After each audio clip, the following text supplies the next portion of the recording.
Hello and welcome to A Cultured Life. My daughter and I are going to be feeding our worm farm for the fourth time today. Last time we fed it cantaloupe, and we're gonna see how that worked.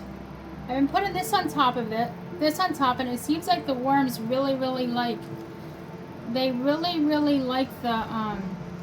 look at all those worms.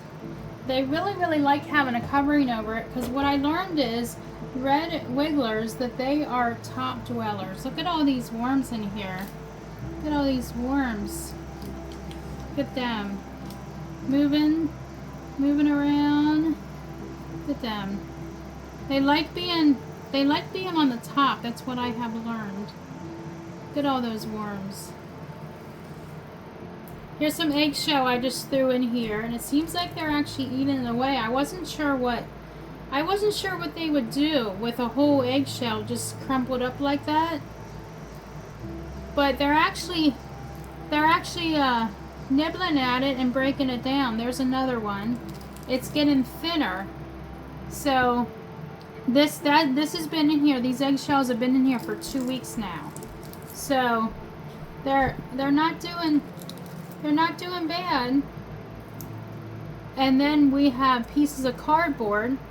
I've been throwing in paper towel rolls, and one of them was there's a red wiggler. Oh, look at that! Now I learned that the way you can tell if a worm is mature. Oh, look at that big guy! Is if they have. Oh, there's two of them tangled up. They must be mating. They must be mating. I wonder if that's how they mate. Is if they have one of those bumps on them. And so I guess that's how they mate. I don't know.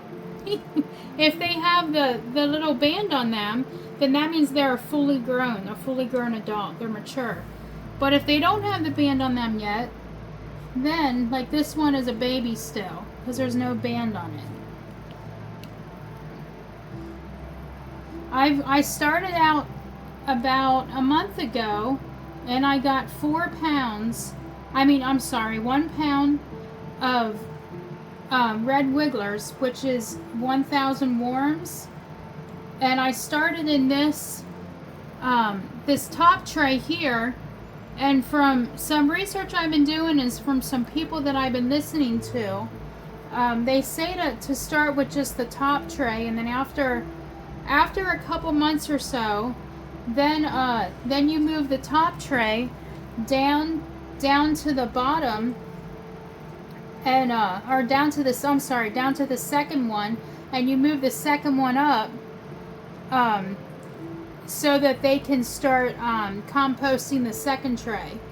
And I have cardboard, shredded cardboard, in all of the bottom trays, and then that gets moistened down there. The layers get moistened. I checked that last week and it was moist already. So let's see. I put cantaloupe in here, and I was told that cantaloupe is a fast feeder, that they love cantaloupe. Oh, there's some of that cantaloupe.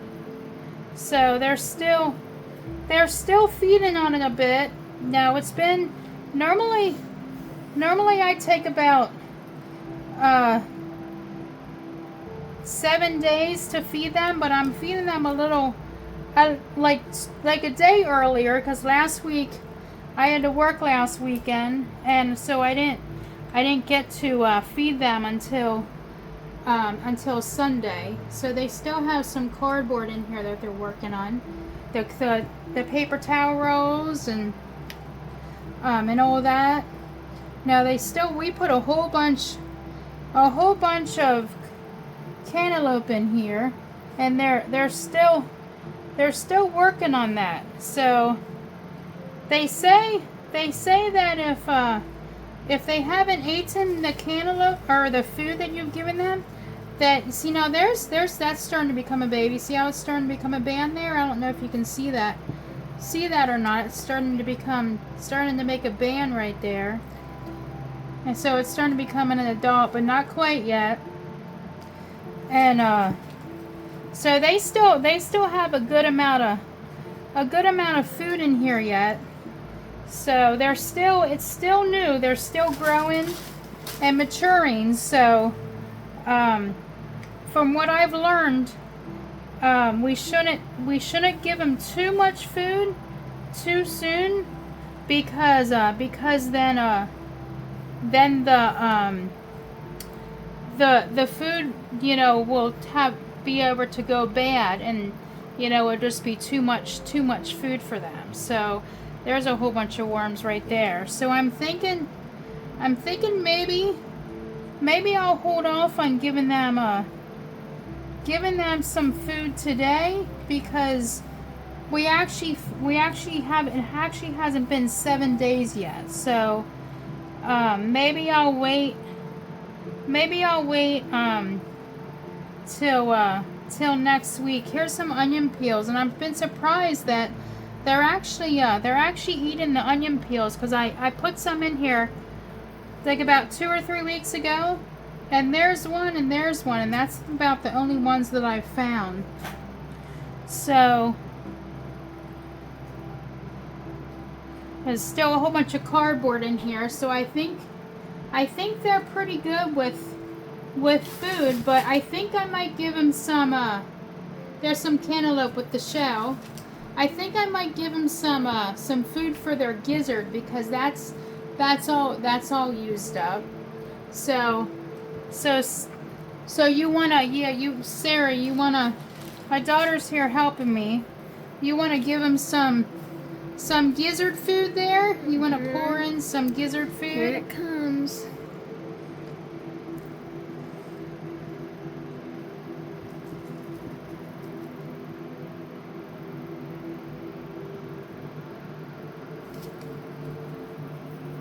And that's my little Yorkie there, if you can see him on the floor in front of me. There.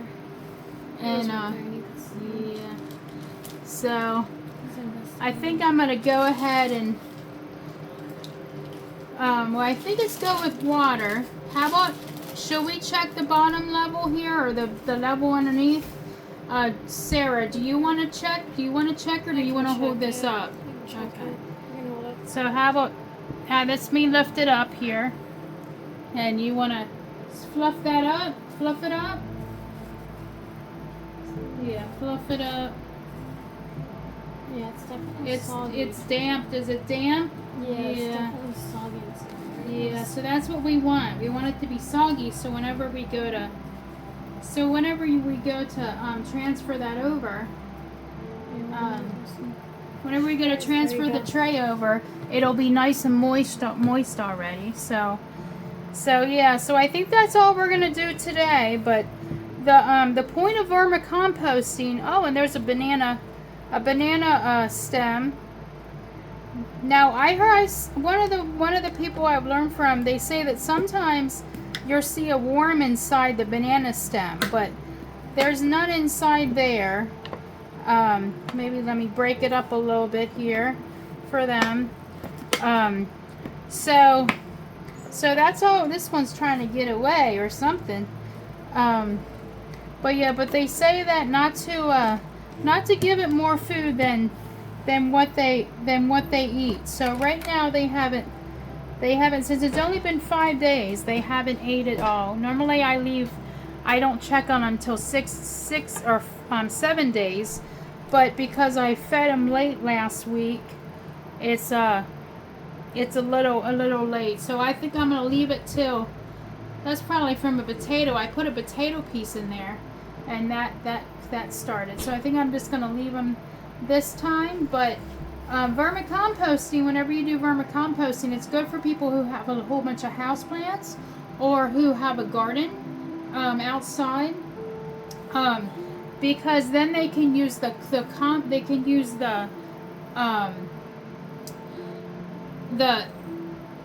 fertilizer the waste that the worms make in order for the plants, and that nourishes them. It's like a compost, or like a in replace of a manure type of thing, but it's not smelly. Um, so now all the worms have gone down. So because they don't like the light, so I'm gonna go ahead and I'm gonna cover it up here. I've been noticing a difference. I'm going to continue doing this. They really like having this covering on it because then they can go and crawl all over the top without light getting to them. They really enjoy crawling on the top. So my daughter's going to cover it up here, and we always make sure this this cloth is on the outside because that helps the worms to kind of stay in that for now, so that they don't go down to the dry cardboard below us. Even though it's moist right now, we still don't want them going down there quite yet because it's not a moist enough environment for them right now. So that's all we have for today. Thank you for joining us, and stay tuned for the next time we check on our worms. Next time we'll be giving them a good feedings. We'll have cantaloupe and peppers and bananas and coffee and tea and all sorts of stuff to give them in the proportion that they're able to eat. They say that every pound of worms, you need a half a pound of they can eat a half a pound of food. So right now I have probably more than a pound of worms because they've grown. Maybe I have 2 pounds, I'm not sure, but because I've had them now for about a month, maybe, or a little over a month. So okay, well, thank you for joining us, and we'll see you next time. Bye bye.